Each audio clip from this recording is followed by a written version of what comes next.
First step, punta lang tayo ng Play Store. Click mo lang yan and then search mo PayPal. And after nun ay maglo-loading yung PayPal. And then open mo na agad siya. Then ayan, pupunta ka na mismo sa pinaka-wallet ng PayPal. And then after nun, punta ka ng Facebook. After nun, punta sa Facebook, click mo lang yan. Yan, yung 3 lines. And then professional dashboard. Go to payouts. Click mo lang yan and then setting. Makikita mo na dyan yung payout method. PayPal ang nakalagay. Okay, ang gagawin natin, i-update natin kasi nakalagay na yung PayPal natin. Kailangan lang i-update. Link your PayPal account. Okay, okay na. Then click mo lang yan. Then security challenge. So, click mo din yan. Yan. Then add mo na yung number na nilagay mo dyan sa PayPal. And then, ayan, login mo na. And agree. First step, punta lang tayo ng Play Store. Click mo lang yan and then search mo PayPal. And after nun ay maglo-loading yung PayPal. And then open mo na agad siya.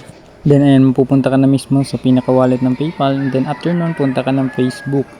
After nun, punta sa Facebook, click mo lang yan. Yan, yung 3 lines. And then professional dashboard. Go to payouts. Click mo lang yan and then setting. Makikita mo na dyan yung payout method. PayPal ang nakalagay. Okay, ang gagawin natin, i-update natin kasi nakalagay na yung PayPal natin. Kailangan lang i-update. Link your PayPal account. Okay, okay na. Then click mo lang yan. Then security challenge.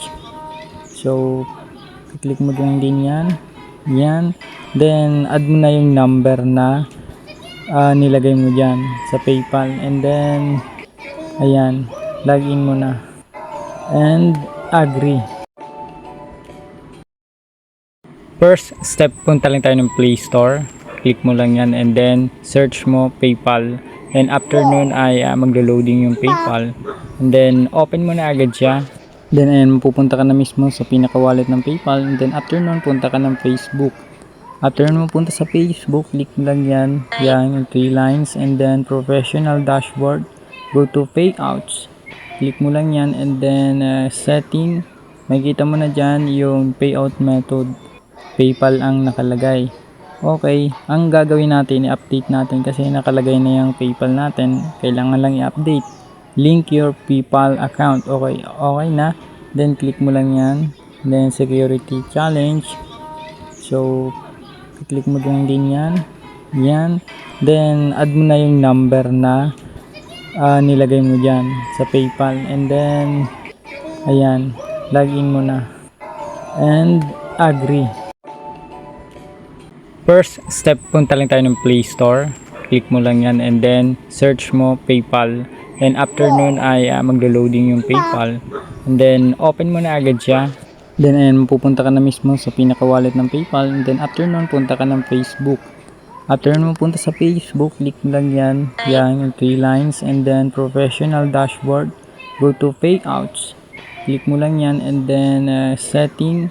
Makikita mo na dyan yung payout method. PayPal ang nakalagay. Okay, ang gagawin natin, i-update natin kasi nakalagay na yung PayPal natin. Kailangan lang i-update. Link your PayPal account. Okay, okay na. Then click mo lang yan. Then security challenge. So, click mo din yan. Yan. Then add mo na yung number na nilagay mo dyan sa PayPal. And then, ayan, login mo na. And agree.